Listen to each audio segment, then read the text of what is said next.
Good evening. Welcome to another edition, Friday Night Live. This season has started. Tomorrow is the first game back into the 25-26 championship season.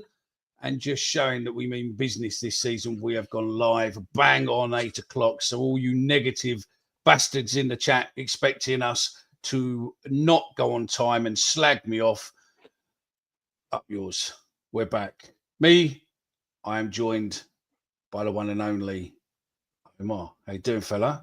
I'm good, you bull cunt. Not too bad, thank you. Hello, everyone to the chat. Hello. 25-26 seasons here, and you know they're not going to slag you off, but I'll slag you off to your face, mate. There you go. That's right. We're 30 seconds in. He's already used the T word. We are knackered. Podcast. Welcome. That's it. We are back. I can't figure out exactly whether or not this is our. I think this is our 6th season, but it's only our. I think it's our 6th season, but only our 3rd season on YouTube. I think that's what it is, isn't it? Because we used to record live on YouTube, but we never used to use YouTube until about 2 years ago. And then we started posting regular on YouTube, but we used to record on YouTube, do the live, and then take it off, and then basically. I think Friday Night Live started in peak lockdown, so I think we're probably about 4 years into Friday Night Live. In fairness, but it doesn't matter, mate. I'm sure someone in the chat might tell us if they've been here since the beginning. But yeah, I mean, you know, we're here now. Another season of glory, and yeah, the C-bomb's already been dropped in because it's That Millwall Podcast. What can I say? Don't need bad timing to slag Mickey off. Thanks very much, 100%. Pete. Thanks very much. Those of you in the chat who have won prizes or whatnot and waiting, I've got them all, and I'm thinking that I'll probably meet you at the home game and sort you out everything, because my biggest fear was sending it stuff to you, getting lost in the post, or fucking getting broke, and I don't have really anything to replace because they are like limited per season. But we have got new stuff coming this season. As you can see, we've got new logos which are at the bottom of our background, yeah, we are ready to go. Good evening, Joe Chats, all the way from America. Just drop us a DM, drop us an email, let me know, because I've got to go through all the emails. I've got everyone's address, but it's just putting everything together, and then I'll just meet you. If you can't make the game, then we'll sort something else out, away game or something else. So yeah, no dramas at all. Little bit jealous, mate, of you today. I've been away on holiday, and then late afternoon, early evening, last Thursday, we get a message, obviously, from Max and the club, inviting us, as we're part of this fan media, to come to the ground on Monday and pick a couple of players you want to interview. Obviously, you picked 2. One you've already put out, which was fantastic, which was a really good interview. And you get to spend a day watching the players do all their media stuff, I suppose. So you know what all the goal celebrations are before they're being done, and other bits and pieces. You were with the other guys there. So you were there with Dan from Lions TV, Chaps from Chat with Chaps. That name rings a bell. I swear we used to have a show like that. And the podfather himself, Nick Hart. Yeah, no, it was good. Obviously, going to go to Millwall, get to see everything and get the kind of lift behind the scenes. Appreciate the club for the opportunity. And if anyone's not seen it yet, obviously the interview with Danny McNamara went out the other day, and one more to follow next week. Biding our time to release that one. A few audio tweaks needs to be done as well. But yeah, mate, like it's once in a lifetime, I suppose, in a weird way. You know, you're being around the Millwall players. I was a bit nervous, a bit anxious when I done the interview with Danny. If people have seen it, obviously I've seen some comments and some reactions to it. He had to rush off. I won't say why, but obviously didn't get him for the full time allotment that we was meant to have. But hopefully, if it's well received, which it was, we can maybe do something in the future with Danny. I mean, I'd love to do it because obviously he's a Millwall fan interviewing a Millwall fan. It was touch, mate. Loved it. But yeah, looking forward to obviously the show tonight. That's it. About Millwall, mate. We're going to be back after the famous intro. We're going to talk more on the fan media day. We're going to talk more on our pre-season, and then the second half of the show, we will be talking about Norwich. And yeah, the first half, we talk about some signs. We've got a video to play from a Luton fan on Alfie joining us. And and we'll go from there. So without further ado, thank you very much. Get in the comments if you want anything to say early on, and we'll see you in about 55 seconds time. Language you don't usually hear on television. Millwall in London's Dockland. No one likes us, but we don't care. We're That Millwall Podcast. Loud every Friday night right here. Legends like Jimmy Abdul, Teddy Sheringham in the kitchen and two. Super Neil Harris, a fucking legend too. Through the good times when the strife we support the Lions all our life. This ain't no place for fancy feet. This is fucking Millwall through and through. Located on our very own John Ferguson way. Let them all come, let them have their say. Millwall till we die. With That Millwall Podcast. Loud every Friday night right here. Welcome back. So coming in, Omar. I mean, we know Danny Mack as such, but Danny Mack's a top fella. We've spoken to him a few times and whatnot. But I mean, I think what you got across in that interview was really good with his whole feel for Millwall, being a fan to being a player. Your thoughts? Yeah, no, mate, you're bang on. I think we don't have many of them. A lot of people were ripping into the intro recently, and this is another comment tonight. So I think we might have to get the jingle changed, mate, because no one likes the tune. The haters are going to hate. For that reason, we'll keep the intro running every week, as far as I'm concerned. But no, look, I think the intro will stay to a degree. The music will change maybe, but yeah. Do you know many people there's one on there was saying, oh yeah, he's thinking, moaning about it, but most people don't moan. I've had people ask me if it's available on Spotify by DM on Twitter and stuff. So it is what it is. So have a word of AI, mate, and we'll sort a new one out. But no, I think on hang on. As soon as if it comes during the live show, Daniel, then surely we must be able to choose the name. He's at the hospital now, waiting the arrival of the baby boy, 4th, 5th gen Millwall. So just listen out in a bit, Daniel, because there's something what we're going to be saying in a bit, what we're doing for a project we're doing for something, and you need to send us maybe a picture, but we're coming to that in a bit. So sorry, Omar, go on, carry on. That's all right, mate. That's just evening to everyone in the chat, by the way. We didn't chuck the comments up, but thanks to everyone that's around. The comments come up below you. Look, they all come up on the bottom. That is true. But no, look, it was good to get hold of Danny, and even 7 minutes of the interview was in the end. I wanted to highlight, we don't have many Millwall fans that play for Millwall, and it's like, what's it like to be a Millwall fan? We all dream of that opportunity, when we're kids, to play for Millwall one day. Some of us are nowhere near good enough. Most of us are nowhere near good enough. But speak for yourself. Yeah, but it was just nice to get that time with him, and obviously, like I said, thanks to the club for the opportunity. And I think hopefully there'll be more of that in the future, really, because okay, it's a tricky one when you say you're part, the club let you interview these players, but I think we're not told what to do when we speak to the club. We're not told, what to say to players. They're quite open to let us go and speak to these players and ask these questions the right way and what we want to get across. And I think that came across even in that 7 minutes. It was just to, understand from Danny's his journey to, becoming a Millwall player. Obviously beforehand, going to the Den, he brought up the Cardiff game, which was funny as anything. Because obviously we refer to that quite a lot on the show about when the geezer fell off the top tier. And it's funny. I was like, any standout moments? And he goes, yeah, when that fella fell off the top tier. And I'm like, yeah. But it's funny because anyone that was there that day always will want to come back to that story. There's multiple times amongst friends, or when you go to away games and you're on the train and you're going to an away game, that sort of stuff comes up. And it just proves he's one of us, because that's stuff that we talk about and joke about. Do you know what I mean? Joke about it now because we know the geezer was all right, but it doesn't take away from it that it happened. But it just highlighted, obviously, he is one of us. And I think times he gets a lot of flack. It's it comes down to his football, but at the end of the day, and understands people's opinions on that. But I think it's nice to have that representation through a player that you can resonate with, and that's something I've definitely resonated with Danny in particular. So yeah, I loved it. It was great. And I mean, we were.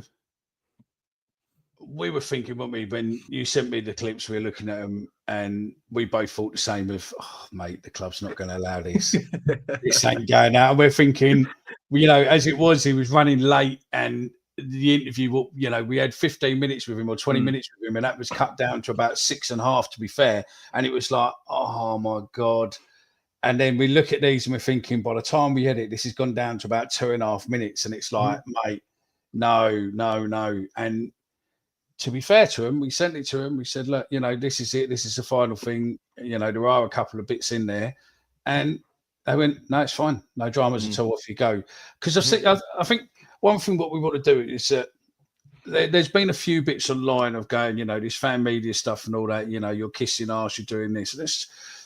Let's just make one thing straight. I think us well enough. You definitely know me from the past. If it was between fans and club, or no matter what was fucking deadly serious, fans will always win, regardless of what favours I'm in, or with us being in this media thing and everything else. The media stuff and all that lot is great. It's a fantastic opportunity. It's an absolute pleasure to be able to be allowed in this close to the players and have that level of respect and that level of trust. But if the club did something fucking wrong between us, covering them or fucking coming out to attack, and I think in previous times with AMS and other bits and pieces, then we will, the club will not gain any favours from us. If we need to, we will. But I've seen some bits and pieces online going, oh, this is all, you're being bribed and all that. No one. Does anyone bribe us? I mean, fuck's sake, you say cunt on here when you're not meant to, and we you know what I mean? I mean, according to YouTube, they don't like us saying it. Most platforms don't, but we do it because, listen, we're run by fans. We are fans first and foremost, right? And we do this for fans to hopefully have the most honest interaction and everything else between anyone. But it was just something what I saw on various places online, and I'm not going to sit there and say there was a couple of places where it was. And I just think that, unfortunately, my soul can't be brought. You might well think it is, but I am 100% cunt, and no one can afford me. I was about to say, I don't know, if someone put £1 million under my nose, mate, I might just be a puppet for the club if that was the case. I'll be totally honest, mate, because, mate, I'll tell you now, everyone's got that price, right? But no, it's not about that. And look, we'll sit here. I defend the badge. Fuck who's in charge. That badge means everything to me. When I've done AMS, I was asked a few times, right? Well, why are you doing it? Why are you doing this? Why are you doing that?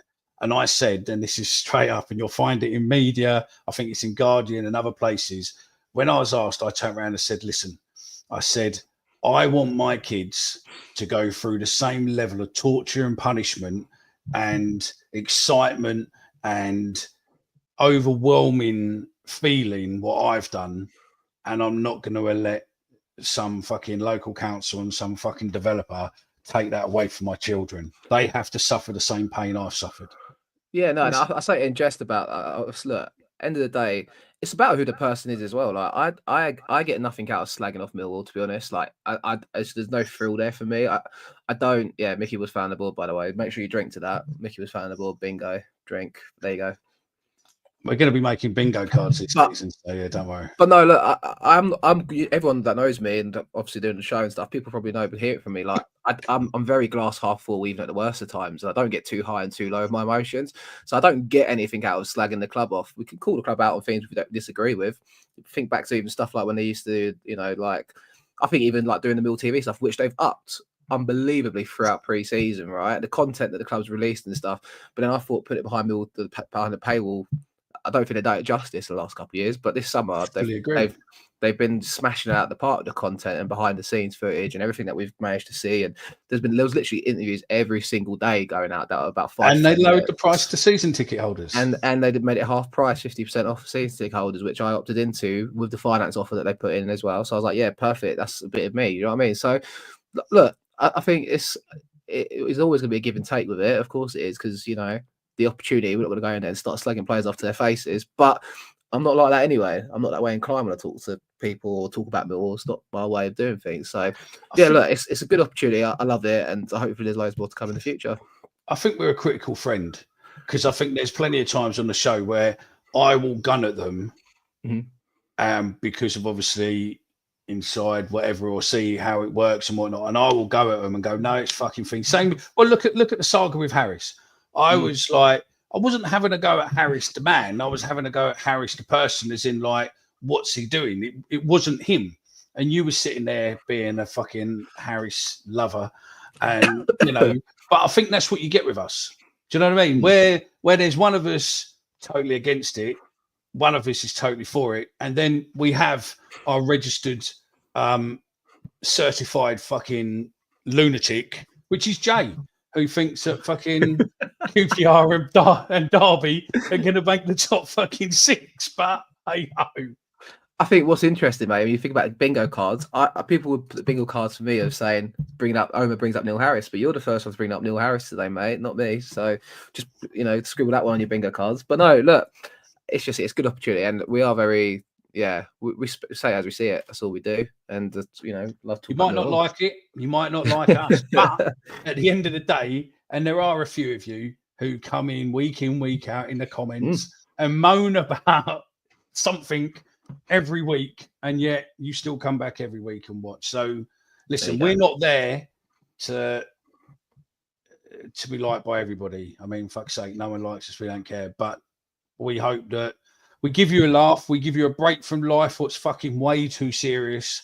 And yeah, you can look and scream cunt at the screen for a couple of, you know, an hour and a half or so, and just get into a debate with us and whatnot, and you will be getting your chance to debate us going forward this season. We've got a few little tricks. We're thinking we're starting off nice and chilled. Also, it's me and Omar for a change. We've not done it, so we got a bit of catching up and a bit of shouting at each other, and just thought we'd have a look at the pre-season. 18 goals scored, 5 goals conceded, which I don't think is a bad pre-season. Probably, I don't know, one of the better ones. Maybe 2 years ago, I think we scored just as many, but I think we let in a lot.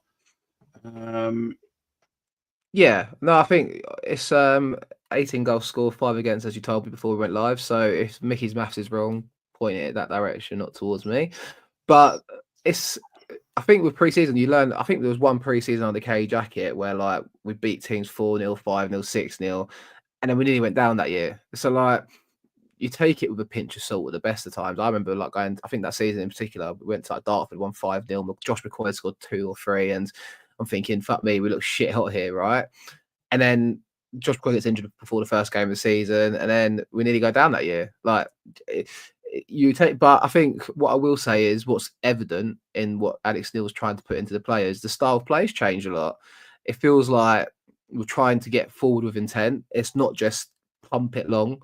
There's been a clear evolution. I think signing Coburn on a permanent, whilst people kind of looked at the price tag attached to that, I think what he brought with that partnership with Ivanovic, that's what I'm really excited to see play out this season. I think, I'm not going to say Ivanovic is going to stay because we don't know what's happening, but it feels like the club have doubled down on him sticking around for the season at least. And that's what's excited me the most, the attacking options, mate. And our kryptonite the last 4, 5, 6, 7 years in the Championship has been we only score like 50 goals on average a season. This season, it feels like we're going to score 70 goals this season. So that's the most exciting thing for me, mate. We just look like an attacking on the front foot team. Do you know what I like this season is we're having various conversations. Is Mickey, your insight for Lang stuff work wonders. See, that's it. See? Hey, failed footballer, but still got it in the head. Failed footballer, there somewhere, still got it, mate. And I just said to him, get in front of the goal, just relax, keep your head down, and it will come for you, son. And it did, and it come for him. You know what I mean? It's fucking against a conference side, but leave that there. Why'd you have to say that? Just because your man, according to Jay, is just a League One striker. Do you know what I mean? So yeah, just got to speak facts, haven't I? Do you know what I mean? Yeah. But listen, don't listen to the haters, Maka. It's haters' arms. Haters' arms. It's close to this. But no, I just think. Look, I think pre-season is pre-season. We're not really big fans of pre-season. We know they're just training games with a referee. But what I do think is there is a lot of people actually giving us a little bit of credit this season. Not us as in the pod, but us as in the team. I mean, not the top 20 is saying fourth. And there's a few others what are saying, we're in the top 6 and we're in, fourth, third, etc. So the bookies are ranking us as well. And you just think you've got the manager talking about potential, talking about Prem. You've got other people, players. We seem to be looking up where normally we go into a season looking at, we need 46 points, we need 50 points. There don't seem to be any of that. It's just going, we know what we've got to do and we're going to go for it. And that's it. And I think, look, obviously there's a lot of talks about the recruitment and how it's changed. And obviously we've got the money to spend from Romain Esse and seeing Fleming departing last season. But we're still relatively, probably still 12th to 15th in the finance table in the league. So you can't get away from the reality, which I always try to not do so, of the Championship. You see Birmingham playing tonight against Ipswich, but Birmingham has spent ridiculous amounts of fees, even in being in League One last season. But we are a well-ran ship, and I think that's something that off the pitch has come on the pitch, and it's like you see the knock-on effects of that, and that's gonna naturally tip it in our favour. And I don't know how to feel about everyone tipping us to do well this year, because I'd rather be that underdog. I think Mill will thrive on being, that one that can punch above our weight. But this season, going into it, as people were saying in the comments, and as you mentioned, Mickey, a lot of people are tipping us to be that underdog, but then it makes us not an underdog this season. It's like it's a double-edged sword a bit. And I'm like, I don't know. Obviously, going to look into tomorrow, we'll talk about it a bit later on in the show. But like, part of me feels like I'd almost rather us get off to a slow start, like for tomorrow. Like, but I feel like we're going to go in and absolutely smash it. Like, the fan in me just can't get away from it. But I'm optimistic, but the nerves, like, as Londoners just commented there, I'm optimistic, but nervous as fuck. Like, and I think that sums it up well. Like, it's almost like you're waiting for something to go wrong.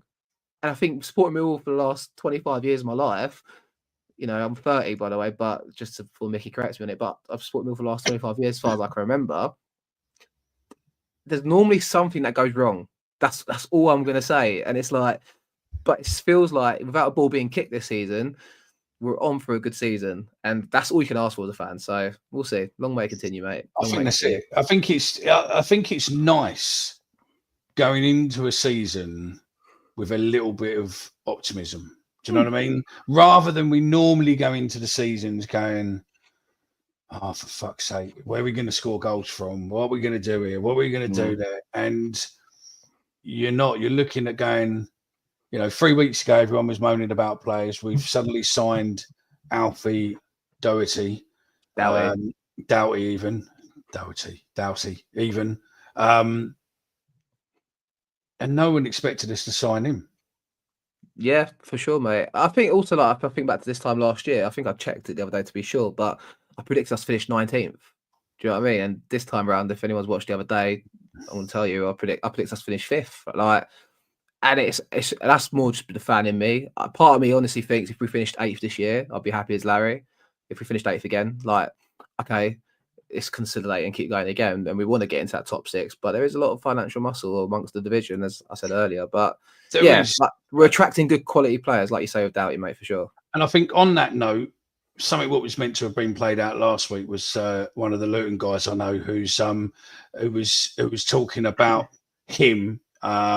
It's not a long thing. It's just a couple of questions what he'd answered. And I think it's quite interesting. We'll have a listen to it. And then we discuss, obviously, the other teams around us, because I've listened to a few podcasts as well. So, yeah, we'll crack onto that. And then we'll look at cracking on with Norwich stuff in the second half in a bit. So we will listen to this Luton fan telling us all about Alfie and what we can look forward to even though we've seen little glimpses so far. Hi, I'm Lewis, and if you couldn't tell, I am a Luton fan, and I'm here to answer a few questions about Alfie Doughty. In terms of his strengths, I think it's quite clear that his crossing ability is very, very good. Open play crosses, the amount of chances we created from his open play crosses were ridiculous. Set pieces were amazing from corners and free kicks. He did actually have a go at free kicks in terms of actually trying to score a goal rather than cross the ball in. So he does have that ability to score free kicks, but we didn't really see it too much in a Luton shirt. For such an attacking player, defensively, he contributes quite a bit. He's actually quite good defensively, so he's certainly someone that will dig deep and get stuck in if he's asked to. And also his dribbling ability as well. In terms of his weaknesses, I would say his final decision-making can be a bit poor at times. I think his passing ability does let him down. When he does get in those attacking areas, I think he needs to figure out what the correct decision is. Of course, that can be a bit difficult when you are rushed to making a decision. But yeah, I think he can work on that final pass a bit better. And also at times, he can come across a bit, I would say, one-footed. He doesn't like using that right foot of his, and he does cut inside at times, and he gets himself in really good positions where all he's got to do is have a shot, whip it into the far corner with his right foot, but he chooses not to. So he can be a bit frustrating to watch at times because he can come across as one-footed. I know you guys are planning on playing him more further forward as a left winger. I think he will suit that role perfectly. Yes, at Luton he was a left wing back, but he was basically a left winger. He would always push forward. He was always, in the final third, causing problems. We attacked down the left-hand side at Luton throughout his time at the football club. So yeah, I think it just be natural to him. I think at Charlton as well, he played as a left winger. He also played as a number 10. So I don't think this will be a position which he's not familiar with. I think he needs to add, goal contributions to his name, and I think he can do that a lot easier being further forward up the pitch. In terms of his personality and character, you've got yourself a Millwall fan. You all know that. And Alfie, behind the scenes, he was a bit of a joker, down-to-earth guy. Nathan Jones was the man that signed him at Luton, and Nathan Jones also signed him at Stoke as well. Nathan Jones doesn't sign a player twice if he doesn't think he's got the right character or personality. And Nathan Jones was absolutely key in order to Luton to progress up the league. So recruitment he was very good with. So you haven't got yourself a player that is going to, be one of those characters that interrupts things in the dressing room, be a bad egg. You don't have that. And as a Millwall fan, I'm sure he's going to run through a brick wall for the football club. So you've got yourself a really good player there with a good character. In terms of the actual transfer fee, yes, I think you guys have got yourself an absolute bargain. I can't believe the fees reported, £2 to £3 million with loads of add-ons.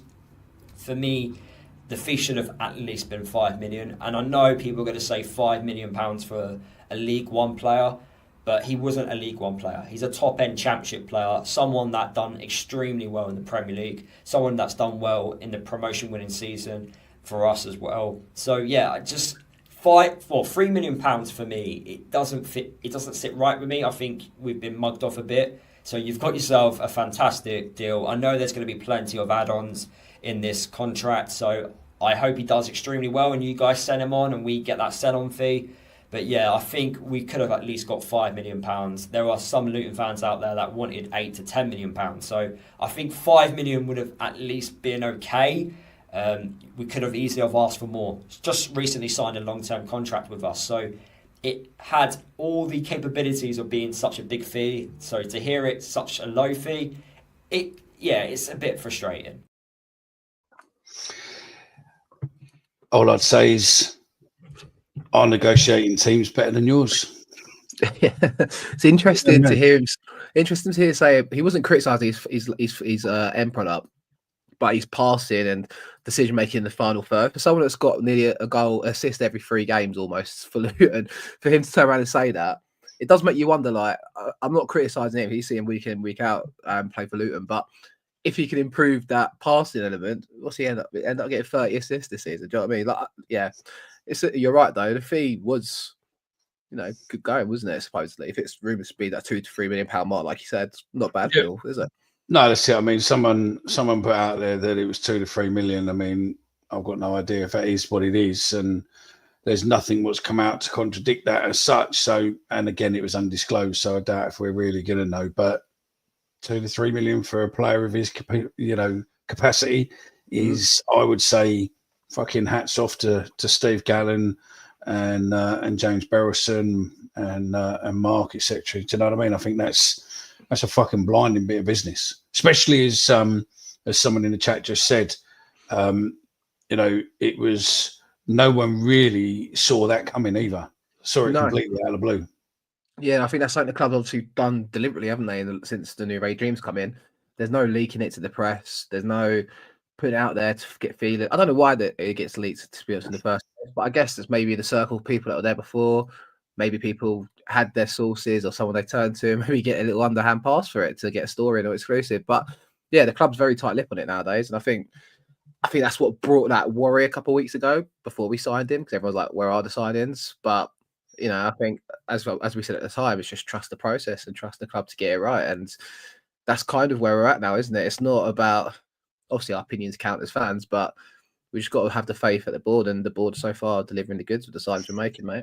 It's weird as well, because he did sign a new deal with them last year, and I think it was like a 4-year deal, 5-year deal. So they did sign a deal with him, and I just wonder, because behind the scenes, speaking to people at Luton, it seems as if Luton were banging trouble because a lot of their players didn't have relegation clauses, and obviously they were on big money, what they couldn't really afford, and to comply with PSR or whichever way you want to call it, but I think they had to get rid of players, and because of their desperation of being able to get rid of players and our nerves of steel, then Paul Ledmead, evening gents, sorry I'm late, no worries. Mark Murphy wants to see the note from your mum, please. I think the only thing I'll say, obviously, look, I'm over the moon about the sign of Doughty. The only thing that, if you want to shit on the parade a bit or just be worried about, is the fact that he did have injury problems last season. I trust the club have checked him over and thoroughly examined him and everything that goes with it. But as one of the comments said further up, he's not had a full pre-season. He does look a bit overweight from what people say, and I don't know. To me, he's looked good in the 260 minutes I've seen him in pre-season so far. So I'm not ever going to question the club on that decision. But I am not ever going to sit there and question someone on being overweight.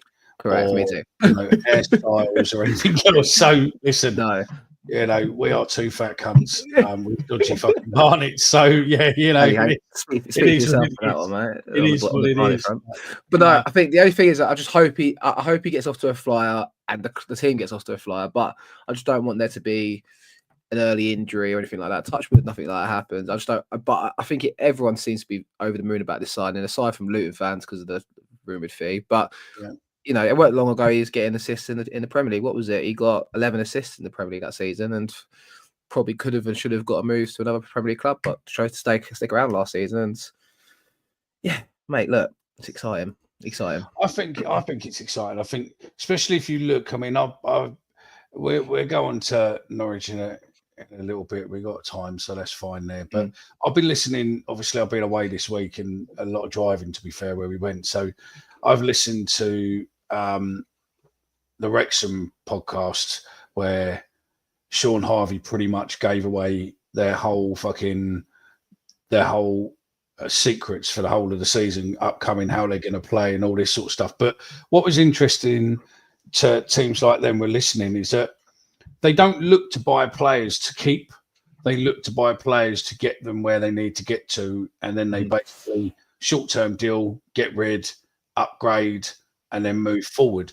And it was also quite an interesting thing and I can see why Millwall's doing what they're doing as well. As much as it sort of upsets a lot of the fan base, we've got to look at it on a realistic level and go, I've always said that, I've always believed that we're probably about 10, 15 years behind commercially than other clubs. When you listen to Wrexham, and Wrexham did a pre-season tour last year in America, filling 50,000 stadium, and now they've done, they've gone out to New Zealand, Australia, and done the same, and 50-60% of their income comes from overseas. Their stadium has got 10,500 seats, so there's probably going to be about 50 of us will go this year. But they've got 10,500 seat stadium at the moment, and you just think the way they've worked it with the documentary and everything else, they've built a brand around the world, and that has produced income, which is going to help them spend. I mean, when they were in League Two, they had more income and turnover than most of the Championship. A huge majority of the Championship, they were beating on income. Yeah, you hit the buzzword on the head, mate. I was waiting to come in there, and you said commercially that, like, their model, it's not sustainable, it feels like, because they are signing players that are, 31, 32, proven at this level. Normally, what you'd attach to that when we sign a player like that, it's their last paycheck or their last, real kind of big deal that they're going to get. But what their approach is, they can afford to do it that way because they can just sign someone, cut their losses afterwards. But because of the commercial income they got, mate, I'd hate to work out what that number is. I'm sure you can find it online if you search for it. But that's worked for them to get to this point. I think Championship's a different beast. We compete a different world to that because we don't have the commercial income. So we've got to try and generate income through our recruitment, which is why we're signing these young players, advantage for 2 million, hopefully selling for 25, 30 million pounds one day. That's our approach. But Wrexham, we've got Disney involved. They've got all the brand deals. They've got all the pre-season tours and sell shirts abroad. We don't generate that sort of income, so we can't compete that way. The other thing what interests me as well was something that was said, which sort of makes up why we're really looking at the academy guys this year as backup, is that you're only allowed 21 players out of 20. You have a 25-man squad, and 21 of those are allowed to be over 21 as such, over like that sort of age. But 4 places have got to be done for youth. Yeah, I know this rule, so I've not heard what they've used it in, but there's FA rules. So you've got to have a minimum of 8 homegrown players from the country you're from, 4 of which have to be from your club.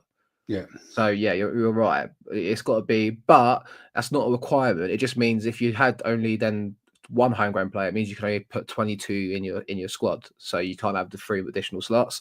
But I think that's why Man City have ran into the issues in the past, and that's why they've signed that goalkeeper back, James Trafford, because he was a part of their academy. So a lot of clubs that are at the higher levels will sign English players just to be backup, because then it fills their homegrown quota and they could be a backup option if needed. So yeah, you're right. That is something. But I think lower down the leagues you go, it's not as much of a problem. It's more, if you play in Europe and stuff. It was something what their CEO or their CEO was talking about on Ben Foster's show today. I was listening to it this morning, and they were saying that the problem they have is that they don't have an academy. So they've got players coming through, but they don't have a huge academy. So they're looking now to plough money into the academy to make it better and produce it. Because if they stay in the Championship and if they get to the Prem, then that's when it's going to start causing them problems. Yeah. So they're looking at it now, which is just an interesting, because as football fans, we don't always know everything around it, do we? And we just go, fuck it, why aren't we winning? Fucking play that youth player, play this player, and he's dog shit. But actually, when you look at it and you think of how many boxes people have got to tick to get through and make games run, it's interesting. On the commercial front, mate, I think I told you last week, I went on to Millwall, started to post about the exec lounge and all that stuff. Went on there to just have a glance and look, and you can buy the tickets on Millwall tickets as well. What was the only game sold out for the exec lounge this season? Wrexham. So it's like it's available to the general public to buy tickets. You can be rest assured that exec lounge can be full of Americans, tourists, and all sorts, because it's the opportunity for them to come to London and see them. So people probably coincide with their trips over to England, but also people, Wrexham fans that live in London, might want to get the opportunity to watch them. So it'd be interesting when we play Wrexham. I don't want to tempt fate here, but I wonder if there's going to be any general in the stands, anyone wearing Wrexham tops, and how that'll go down amongst the Millwall faithful. Tempting fate there a little bit. I can see something there. I'll tell you now, because some average Joe who lives in Bermondsey and goes to the beer mile on a Saturday and frequents and has a hoppy beer, he might turn up with his missus, and one of them might be wearing a Wrexham top in the middle. I think we just do. Could you imagine? I think we just do Ryan Reynolds and Rob. Do yourself a bit of PR and tell your fans that if you turn up in a Millwall shirt, the old the Wrexham shirt, you might well find the old chant what used to go out to football is in "You're going home in a fucking ambulance." Could well come true, because we're not your Arsenals, we're not your fucking West Hams, or your Liverpools and everyone else where loads of fans turn up wearing opposition shirts. If you wear an opposition shirt in Millwall's home end, you best be able to fucking handle yourself. Let's put it that way. You best be a fucking miner, mate. You must be from miner stock. You know what I mean? I hadn't thought of it till just now. And don't get me wrong, I'm sure Millwall do their best to sell to all Millwall fans in general, but we do allow anyone to buy tickets. And I think Wrexham games also. I've just literally talked myself into that. And I guarantee you there'll be someone in my stands when we play Wrexham wearing the Wrexham top. I can almost preempt it now. Can you imagine? Carnage. But listen, at the end of the day, as we said right at the beginning, mate, we tell it how it is. Yeah, it's not necessarily PC, but fuck it. Most Millwall fans are PC. So, I still think, I think Charlton away that day, mate, is going to be carnage. You've got Tommy Robinson's march. You've got the anti-march. You've got Millwall at Charlton. You've got Spurs at West Ham. You've got Nottingham Forest at Arsenal. You've got Leyton Orient with someone as well. You've got so many mixtures of all around the country, all in London on the one day. What could possibly go wrong? It's going to be a fun day. Yeah, the FA planners, the police planners and all that, And I swear blind that, all these people know about these fixtures before they're out, and they know about stuff, and you just think someone sat in there and gone, yeah, I know what would be a good idea. Let's do this. So, hopefully Ryan Reynolds will come. Yeah, I wouldn't mind seeing a bit of Blake Lively. And hopefully that Millwall, invoke another Millwall media day that day, and allow us to do some behind the scene footage and stuff, and we can see Ryan Reynolds, and maybe we should all wear Deadpool outfits that day just for the crack. Do you know what I mean? I'm all right. But there are some of our listeners what might well fucking dress up like that if the pre-season has anything to go by. So yeah. Right. Just before we go on to talk about Norwich and stuff, make sure if this is your first time here, please do subscribe, do like, etc., because it all helps with the algorithm. And make sure you have a comment, and also if you see it later on or you come back to it, please make sure that you do comment, like, subscribe, and share, because it all helps. And if you're listening to us on a podcast, please just write us a review. You can say that it'll be great to have the show done one day by Mark Beard and Tony Cascarino, maybe. I don't know, whatever you want, but it helps the algorithm, and it just helps us get in front of more and more and more and more Millwall fans. Listen, we're getting more and more of you subscribed, but there are a lot of you who watch us who aren't subscribed. So it costs nothing. We're not asking you to pay for it. That's the other shows. Ours is just, obviously, everything we do is for free for you. So yeah, right. The other bit what I wanted to say before there, Frankie's not available because the stats are depressing. Bobby, I will come and meet you next week. Let's put a day in, and I'll come and do any day apart from Monday to pick up my aftershave bags, my goodie bags. Yeah, well, fuck it. You know what I mean? Listen, mate, I'll take bribes. Right, we're in the process of designing a new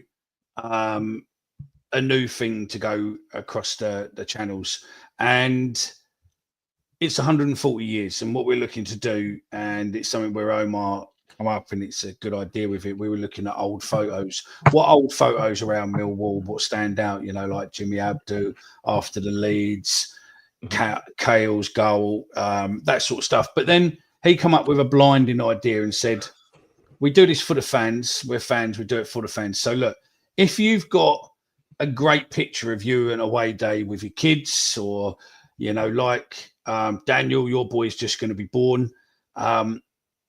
If you want to be included, or send your picture in for it to be potentially picked to go on this poster background picture for the whole season, then all you need to do is send a picture, say, "I want to be in the wall," and basically send us a picture at info@thatmillwallpodcast.co.uk.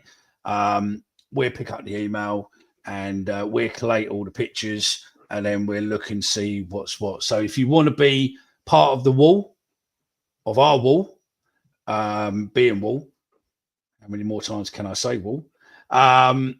Then, yeah, whatever you want. Pictures of you on the old pitch, pictures with you with a player, going with past family members who are sadly no longer here, first game with your kids, your missus. I don't know. Obviously, don't send anything what will incriminate you. But other than that, there are no rules. Funny pictures, something that what makes you think of Millwall and why you love Millwall. So, we've got some good pictures of us at away days and videos and stuff where we're behaving like fucking idiots. But it's good because when you look back at it, you go, I know exactly where that picture was taken and everything else. So yeah, if you want to get involved, it's easy to do. I'll put the email address in the description of this, and it's just info@thatmillwallpodcast.co.uk, and go from there. For some reason, I thought you froze there. You're all right. Yeah, no, I nearly forgot it, but yeah, no, it's all good. So with that, we're going to Norwich then. As you said the other day on a show, we have not beat Norwich since 1968. Correct, mate. And we've beaten them at home, obviously, but we've not beaten them at their stadium since 1968. And I've just got this feeling that we might well do it tomorrow. I hope so. I really do, mate. What was you doing in 1968? I wasn't around then, but you must have been. I wasn't, mate. I was born fucking 7 years later, mate. I'm 50 in about 4 weeks. So yeah, 4 weeks. So yeah, maybe we should do a live. We should find a venue. Maybe the club gives us one of the new venue, and we could do a live show there, birthday bash. Maybe find a couple of players. Birthday, yeah. Yeah, why not? You can all come and buy me a beer. Yeah, sure. Mate, yeah, you're right. Go on. We just control the guest list, and we get a big bouncer, and then there's certain people who go, "No, sorry, mate, you're get lurch on the door." Get lurch on the door. But yeah, mate. Anyway, Norwich. Yeah. Oh, that's it. Lurch has got to go in the wall, isn't he? Yeah, Lurch has got to go in the wall for sure. Yeah. Anyway, Norwich, mate. 1968. Last time we beat them. Oh, how long ago is that? 57 years ago, mate. It's a long time. I feel like it's the most optimistic I've been going to their ground. I've seen us lose 6-1 on Boxing Day there, getting coach 1 that day at the time on the Ian Holloway. I've seen us lose 4-3, us being 3-2 up. I've seen us get beat there handsomely. Last year, I left at 3-0. Well, the year before last, sorry. And then Marcus scored on the Gay Rowett when the day we said to Gay Rowett, your football's shit. Most of the fan base did anyway in the crowds. Yeah, it's the most optimistic I've been going there. Obviously, they got a new manager in charge, Liam Manning, who was previously at Bristol City. Before that, he was at Oxford. Before that, he was at MK Dons, wasn't he? So, yeah, it's he's obviously. I've got no idea who they are, mate. Sorry. Well, he's bounced between a lot of clubs, but I think Norwich will be a good fit for him, and they're tipped to go well. You talk about all the other people that are tipping us to do well. A lot of people are tipping Norwich to do well this year as well. I think the only thing I'll say, they've signed 11 players this window so far. When I checked the other day, it might be more by now because I listened to one of his pre-match press conferences saying they want to do some more business. But the only thing I'll say to that is he looks like a kind of manager that comes in with his ideas, quite methodical about his approach and trying to put his imprint on there. Yes, he's had a pre-season. The only thing that helps me tip in our way for tomorrow is he might need time for the players to gel, get used to his ways. Whereas we've got a manager here and, minimal players coming in that are new, so we can hit the ground running, mate. And part of me does think we're going to go in there tomorrow and absolutely smash them. That's my heart talking. My head says I won't give a prediction just yet, but my head says we don't lose, but maybe take a draw. But part of me does think we're going to go in there tomorrow and absolutely smash them. 2,200 Millwall fans there, giving our all off the pitch in the stands, and I'm sure the players will be doing the same. I think that's one thing that gets me really excited about these players and the manager. Obviously, I spoke to the manager on Monday when I met him, and obviously, did you meet Alex Neil? Did you? I met Alex Neil Monday at the media day too, and he's quite bullish. Like, obviously, you hear all the stuff he says on Mill TV and across all the various outlets and stuff, and he's quite bullish about Saturday, obviously, and the season in general. I don't, he doesn't get too far ahead of himself either. He's quite steady Eddie about it, but I think he wants to have a go, and I think that's echoed by pretty much all of us. We want to have a go this year, and I think that carries into tomorrow's game, mate. It starts with me to go on. Yeah, no, I agree with that. I mean, just out of interest, and get yourself in the comments now. Where do you think a position where we finish this season is acceptable to you?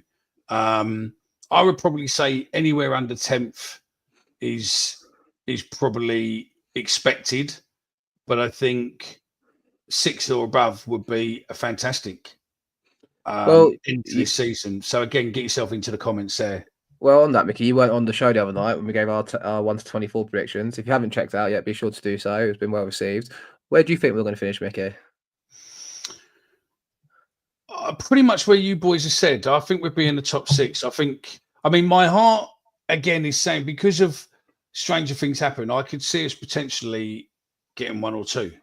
Wow. Just purely because of, I just think there's enough belief, there's enough drive, and also we've got people backing us this season who will go, if we get into January and we need to make a signing to score whatever we do need, whatever type of player we need, I think they will make that purchase. So my heart's saying, I could see us doing 1 or 2, but realistically, I think within the top 6, probably 4 or 5. I said 5th the other night, and that's me probably going my heart, to be honest. Part of me does think we'd probably just miss out again. See, someone else agrees with me. Yeah. That's my burner account. I was about to say, if that's your missus probably commenting, isn't it? So, but yeah, I do think we'll finish 5th, but that's my prediction. But I won't be disappointed if we finish 7th or 8th, like I said earlier on in the show. I think anywhere in the top 10 is acceptable, like B Lion says there. Yeah. But I think we're good enough to be in the top 5. I really do. And one thing that you always got to remember in the Championship is, and I always come back to the financials and stuff, but we're probably mid-table on the finance table, but we rely on other teams being mismanaged. And look throughout the division, you can see all the different approaches. And Sheffield Wednesday, Hull, all these transfer embargoes, Leicester City with the points deduction to come. We stay in our own lane and do our business the proper way. And if the players can do the business for the majority of the season, I don't see any reason why we can't be 5th or 6th in the playoffs. I really don't. Time will tell, mate. Time will tell. Who's going tomorrow to Norwich anyway in the chat? I'm on the 10 o'clock train from Liverpool Street tomorrow, so I can't wait. Excited is an understatement. I can't wait. I can't. The feeling you get the day before the start of the season, and it's an away day to go into. It's irreplaceable. It's a bit like, the excitement when we went to Burnley last game of the season with hope. It was more hope than anything else. But when you go into the season with so much optimism and so much kind of buoyancy about it, I can't wait to wake up tomorrow morning, get myself on the train down to Liverpool Street. That's what it's about, mate. Meet at the Wetherspoons there, have a quick pint, have a quick something to eat to line the stomach, and off we go, mate. And then you're with your pals, you're on the train to Norwich, you're going to cause chaos in the Norwich Town Centre, watch Millwall play, hopefully come away with 3 points, and everyone's happy, mate. And that's the excitement for me, mate. I can't wait. And everyone's saying obviously similar things about this season. Look, it'd be interesting to see what happens if we lose tomorrow. What the reaction is going to be online. That's what I'm going to say. I think I can see it being topsy turvy this year, but I think with the manager we got, we won't get carried away. So I think on wall to be top 6 at 5-1 odds. Go on, Simon. Wow, I like that. That's not bad at all, is it? Mm. That's yeah. I wasn't Ivanovic, Mihailo, when he 50-1 and now he's gone down to 20-1. Something like that, yeah. That's to be top goal scorer in the league, wasn't it? Yeah. I think because all the outside world is all clamoring on it as well. Yeah. Hopefully he's fit to play after getting a knock on Saturday.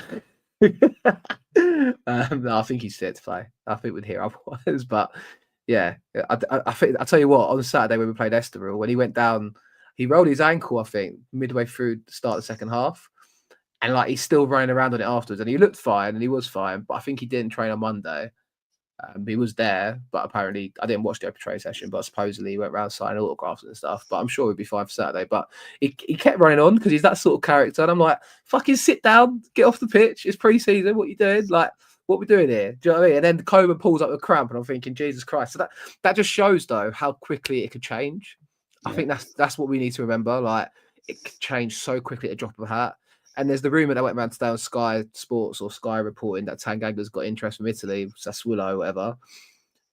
There's a lot of... Yeah, I know. Mate, listen, if the club's rejected it, they've rejected it or whatever. But it doesn't. It's not... it feels like the club's doubling down on trying to keep everyone here at the club, and that's the most important thing, right? But I think it's... what I'm trying to say is the optimism is up here. Like, it's through the roof almost, right? But I'm also thinking, what can go wrong? What's the variable here that can go wrong? And I don't know. I just like to see us get to the end of August with both Tanganga and Ivanovic here, and I think there will be. I don't know what I'm basing that on, but I think they both will be. But listen, I kept saying it on Saturday. If Ivanovic scores 5 and 3 in the first 3 games of the season, mate, there'll be some. You know, Millwall needs to show their solid hands here and hold the hold strong, because there will be a club that comes in and bids north of 20 mil for him if he scores 5 in the first 3 games. Do you know what I mean? It's worth putting out there, because that's what happens. Do you disagree? Do you agree? No, I do. I mean, get in the comments. Do you disagree? Agree with him? I mean, Benjamin Bloom, Callum Fowler, and second tier. I don't really rate. They're fucking Derby fans. They'd be happy with Jay. We might actually get a mention, and you know, Jay can't fucking stand them. But you know, we had. If you go back through, so their 1-24 championship show they did, where they basically done everything. Go in there and have a look, and there's a Derby fan who basically said in the comments it's basically said that if it happens, he's gonna fucking do a GoFundMe page to get a statue of fucking Jay at Derby, forever a Derby hero. So yeah, I think in all the stupid things I've ever said, I think he's fucking winning now. But yeah. I don't know, mate. Langstaff Lineker, you know, over there, or Langstaff Haaland. Do you know what? Right, that will come out. And that's a fucker, mate. Because I was speaking to an ex-player who knows him, and I said, "Oh yeah, I got really digged, mate. Really digged out for, you know." I said about the Lineker column, and he said, "Lineker?" He said, "No." He said, "I didn't say Wayne. I said fucking his brother." Do you know what I mean? And I'm like, "Fucking no, you didn't. You fucking gobby cunt." So yeah. It's what are you thinking tomorrow then, Mickey, mate? What do we think the team's going to be? I'll put it out to the chat as well. Where are we going with the team and direction? I think he's probably going to play the same 11 as he played on Saturday against Estoril, what we started with. So that's obviously Bender in goal. Yes, we got a Bender in goal. Right back will be Crammer. Left back will be Doughty, I reckon. And then centre-half pairing of Cooper and Tanganga. And then I reckon Denor and Mitchell. Negri off the right, Aziz off the left, and Coburn and Ivanovic up front. I reckon that's probably going to be the same line he goes for us tomorrow. I don't see any changes. I reckon. Maybe. Do you think Langstaff plays, right? No, I think Langstaff will be on the bench, but I think Alfie will be left. I think he'll be left wing. Wing, Femi on the right. But who's playing left back then, mate? Because Brian and Sturge will not play. Sturge came off the bench the other day. I think Doughty's playing there till they get back to full fitness, mate. Maybe that's the reality. He won't play Leonard left back tomorrow. He won't do that.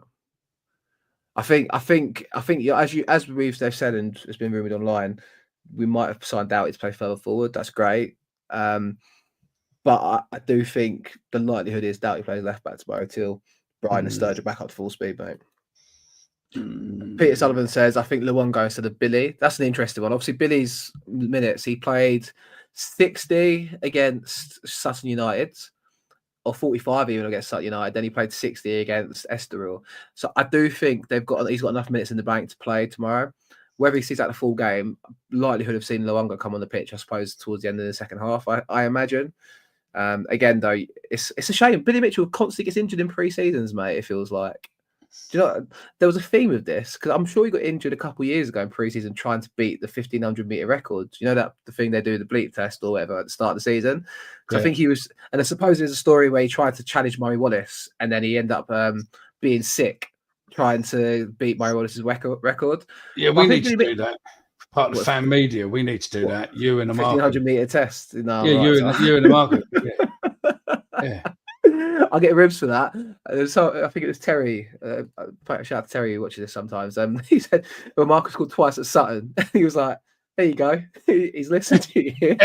I then point back saying this against Sutton, as I would do. But yeah, like, it's good to see Mark. He seems to have the bit between his teeth. Like, he came on against Estoril the other day and offered these normal impacts as a sub. I don't doubt. Yeah, Langstaff come on against Sutton as well, didn't he? Yeah, Langstaff done all right against Sutton. The solo builder here, Cundall pre-season played really, really well. He's going to start. What, instead of Mitchell?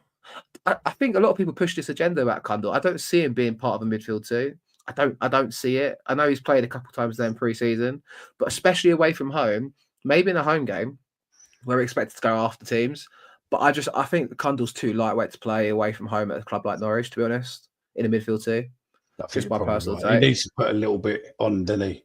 I think you need a little bit of weight on. Yeah, and I think he's more of an attacking midfielder as well, like playing off the left, right, or in the 10 position. I don't doubt he done really well in pre-season. I'm not disputing that. And I think I'm happy to see him kicking on from where he was last season, because he flats the deceive at times.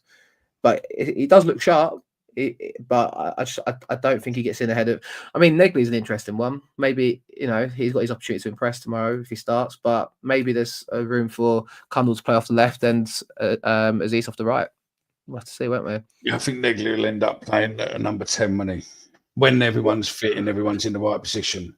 Well, this is it though, because you've got Coburn and Ivanovic though. Then you don't have a 10, do you? Because you've got them two playing up top. Yeah, totally. My knowledge is great. I never doubted your knowledge, Mickey, I promise. By the way, Jay, I admit that my knowledge is shit, and I still wouldn't put Derby and QPR in the top fucking 6. Thing is, though, what I'm worried about since doing that show, one of them might make the top 6. You never know. QPR, if it does, then it makes Jay look like he definitely knows his shit. Yeah, I know. I'm dreading that. I think Cundall will do well in a 10, but he's too small and not fast enough for CM, says B-Line. I kind of agree with that. I just don't think the one thing I do look at our midfields, and I kept saying it on shows, but also I said it on Saturday, we don't have an enforcer in midfield just yet. Like, I think when you look at our midfields height-wise, strength-wise, you do wonder, especially what I know Saville's gone now, I'm not saying, but what Saville was good at was the cheap free kicks, buying them in the middle, competing. I remember Stoke where we won 1-0, Fleming scored, Saville and Honeyman in particular were both battling in the middle, right? I'm not saying we need that every game, but I do question maybe the need for a midfielder. Maybe Luongo's that option. I can't confess to seeing a lot of Luongo. I know he likes to get the ball and knock it about. I think he's more the Denor role more than anything. I think Aziz on the left, Negley. The trouble is, Aziz is better on the right. That's his position at Reading. Negley right, Denor and Cundall in the middle. Well, that's what he said. Yeah, he's saying instead of Billy Mitchell, I get that. But what I'm trying to say is, I think we're missing someone that's a physical brute in midfield, someone to be like dominating. Who would you? I mean, I think we still need a midfielder, but who would you sign? What I compared it to when I talk to mates is like almost like, I'm not saying this player, but what I'm comparing to the type of player is like West Ham have that Thomas Souček, right? Who's 6'5" from Czech Republic. He's an absolute brute. And he's not very gifted technically, and I'm not doing him justice because he plays in the Premier League and all that stuff. But his skill set is not, you know, kind of getting on the ball and knocking it about. His skill set is dominating other midfielders, winning headers, set piece threat. I do think we're missing that someone in there that can be a bit of a harrier, almost like a Jimmy Abdou, almost. And that's a bit different build as well. But someone in there that can, you know, especially when we play away from home at, you know, when we go to Leicester or when we go to Southampton, just someone in there that can compete. There'll be a lot of times when we're out the ball and we need someone in there that's just going to be flying about a bit. And I think we don't have that in the midfield at the minute. Billy Mitchell does that at times, but someone that's just his role and his strength is to do that, compete, and just, when it's a bit of a war in there, I don't think we have that in midfield. That's the only thing I'm looking at on our side and thinking, hopefully we can strengthen, to be honest. Yeah, Mark Murphy says the same as you. Yeah. I suppose time for the chat then to get your score predictions in for tomorrow. Come on in, give us your score predictions for tomorrow. Give us your teams if that's your thing. Give us your teams as well, but give us your score predictions for tomorrow. And if you are wanting to join our game, we'll put them in this description in a minute, but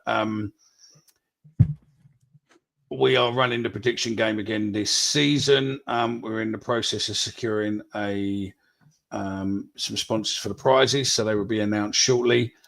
We will be doing spot prizes with our merchandise partner. For those of you who are top at the end of the month, we'll get a limited edition special mug, and also there is also a Google. We have a Google sheet as well where you can predict your 1 to 24 which we will come back to and look and see, how many people predicted XYZ to finish where they did. So, there's a few bits and pieces for you this season. So, this isn't just a watch participation show. No more going forward. You will get homework and you will need to participate a little bit more. We expect more of our audience going forward this season. Yeah, do we? Yeah. Right, score predictions. Let me read some out, Mickey, shall I? We've got 2-2 from Dean Bennett, 3-1 Wall from the Solo Builder. Adam White says team easy to pick, IMO, which is basically the same team I've said. So obviously Bender, Crammer, Tango, Coops, Doughty, Denor, Mitchell, Aziz, Negley, BFS, and Coburn. Pete Simon says 2-1 to Wall. 3-2 says Daniel Clements, no change, and a 2-1 win from Mark Murphy. 2-0 Wall from Flocky, new comment I believe. Thanks for your comments today, and thanks to everyone commenting as always. Daily Mills doubling down on the Tanganga red card, he commented earlier. 2-1 to Norwich and Tanga red cards, penalty combo. 3-1 Lion, a Mill from B Lion. 2-1 from Andrew Roberts. Are you the real Andrew Roberts? Ivanovic and Coburn to score. Adam White 1-0, the serve to score. London Lion says 1-1. Kenny says 3-0. Come on the Millwall. 2-1 Wall says Simon Oatley. What else we got here? We got 3-1 for Lions Raw. Negley, Josh, and Serb. 3-2 Wall from Daniel Clements. 2-0 come on you Wall from Sammy, and then also 2-0 from Gary Miles. Mickey, what's your prediction for tomorrow's game, mate? Soul Builder says 3-1 or 2-1 Wall in the drought. He commented above. I think I read him already. But yeah, go on. What's your prediction, Mickey, for tomorrow's game, mate? I think we're probably going to beat them. I think we're probably going to go. I'm going to go 3-1. Wow. Goal scorers? Well, I would say Langstaff, but I doubt unless he gets on. But it'll be Ivanovic and Coburn, won't it? I reckon maybe Alfie gets an assist or a goal. But yeah. Andrew Roberts, don't start that again. Are you the real Andrew Roberts? I don't know what he was on that night. There was two different people. I think it was Andy Roberts in the comments and Andrew Roberts in the comments. Do you know what? I've been saying Desmond all week 2-2, and I'll take it. But as what tends to happen when you spend an hour or so talking about Millwall, and this will happen to me tomorrow come 3 o'clock as well, I'm going to go for it, go with my heart. I'm going to say 3-2 to Millwall tomorrow. We've scored a lot of goals in pre-season. I can see it being quite end-to-end tomorrow. A real topsy-turvy opening day of the season game. There's no form going into this. Both clubs really won't know, well, both sides will have an idea how teams line up, but there will be some messing around going on, and there's no track records. Beeline 0-0 until 80 minutes, and then Langstaff's hat-trick. I'm going to say 3-2. I think we're going to score goals. I reckon we'll concede a couple. The Serb gets 2, and Aziz gets 1. Okay. 3-2 to the Lions. There you go. Let's go back to some of the starred ones just before we finish up. Still 0-0, by the way, Birmingham and Ipswich. Beeline says I think it's changed for the first time in a while. The player and managers actually believe we can do well and don't think all we can do is survive. The division is going to be a lot tighter than previous season. Every club is spending big, but there is only 4 clubs this season with parachute payments, and then Birmingham and Wrexham. So yeah, I think it's it's open, shall we say, this season. HMS Pick the League is about to set sail. Destination top 2. I think we signed him. He's now Millwall, and we can see he's on the verge of. We're on the verge of playoffs, and that's better than Luton. That's in reference to Alfie Doughty, I take it, right? Yeah. Yeah. We need to get out of the habit of starting the season slowly.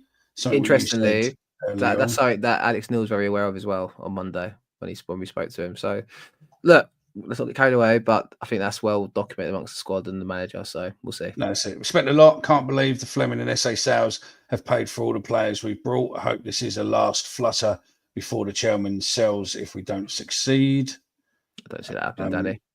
Negative. No negativity here, Danny, mate, before the Bulls kit. Clearly overweight, but once he gets into it and gets into shape, he's clearly going to be our best player out there. That's again a reference to Doughty. Yeah. I don't know if this is the real Andy Roberts or not, but the minimum we need is 6th place. Anything outside that has to be seen as a failure. Wow. 8th is for losers. Tango is being attracting interest, but clubs abroad are offering too little based on his release clause. The release clause is only with the Prem.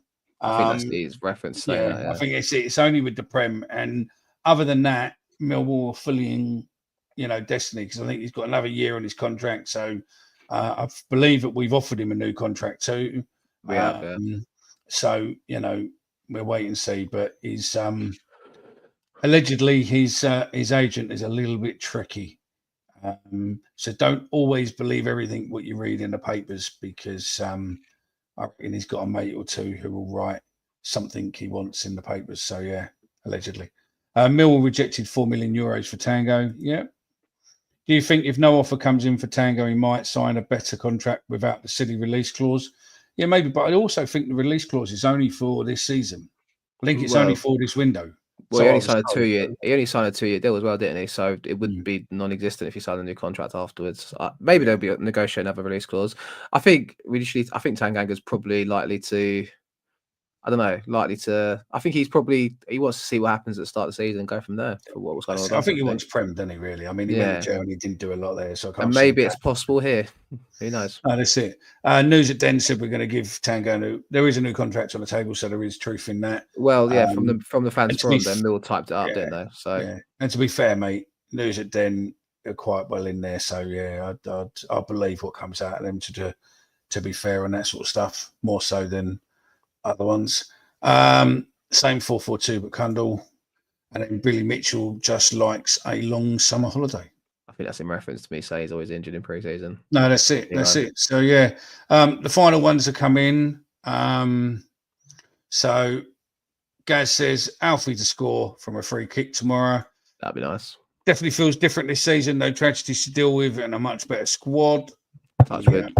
Cundall, Evan, and Colburn. As long as we win, and I can't wait for this season. The most positive I've been. Come on, you Lions, top 6.